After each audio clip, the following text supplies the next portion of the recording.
this last relapse that I had before I went into the camp this last time was really, really bad. My friend, one in particular, I relapse with a lot. She has a lot of things in her life, like her marriage is not good, and she has a lot of kids that I adore. But her life is so up and down, and she relapses a lot. And I choose to hang out with her, then I know that I'm gonna put myself around a person that could possibly relapse, and then I would possibly relapse. So it's like this conscious decision to hang out with someone. I don't know if it's like this rebellious side of me that's like, oh, I can do it, or I can, even if she relapses, I won't. But I mean, this last time we actually planned it. It was like we were supposed to go to this sober AA camping trip, and she said, "Well, what if we go to Tahoe instead and party?" And I'm like, "Sounds amazing.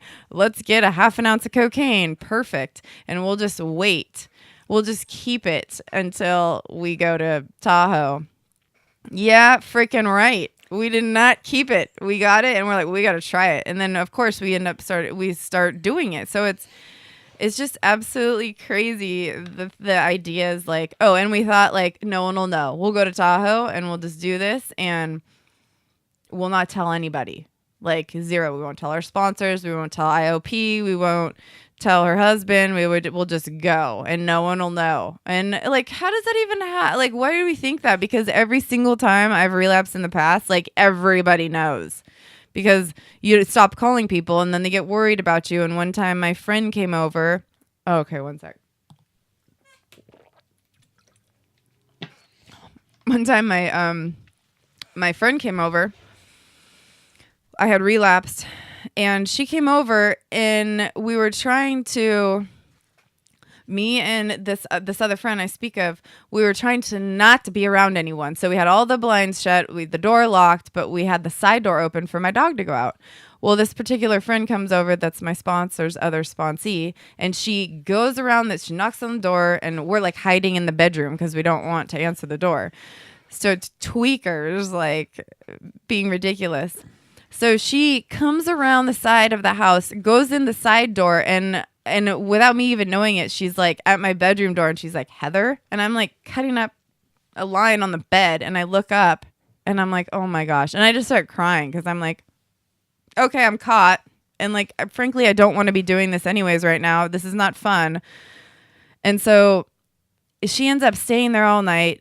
They try to throw out all the vodka. I'm hiding it around the house. So I hide some in the pillowcase in the spare bedroom. I put a cup like in the closet. I put some more in the safe, and they threw out whatever they could find. I put the cocaine in the safe. So I was running into my room, doing cocaine in the closet, opening the safe, closing the safe, running back out.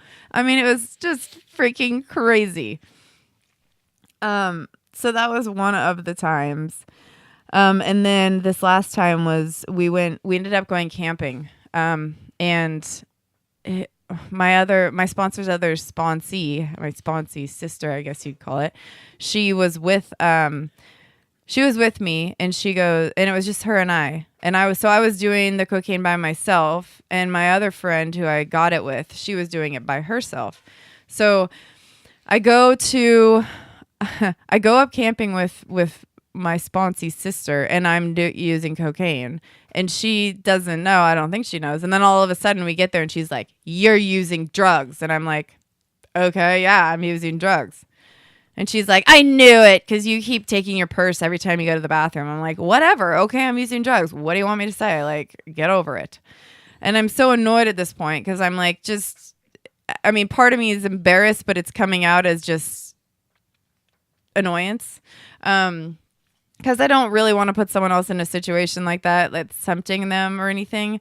But then she's very controlling and manipulative. So it was almost like a fuck you. Like, I can't deal with you right now, so I'm just going to use. So she gets really upset with me. And of course, because I'm drinking, for once I tell her how I actually feel instead of just going along with her plan. And so she doesn't like that. She gets pissed and she's like, "You're just saying this because you're drunk and blah, blah, blah." I'm like, actually, I'm doing cocaine too. So I'm not that drunk. But, anyways. So my friend Jamie, I end up, whoops, I should say her name. Anyways, she ends up coming up to hang out with me camping because I beg her to come up there.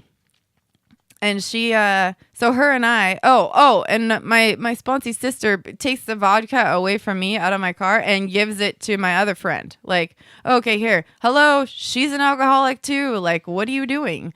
So then she drinks it. So I find it in her car under her seat. And I'm like, why do you have my vodka? Like, what is going on here?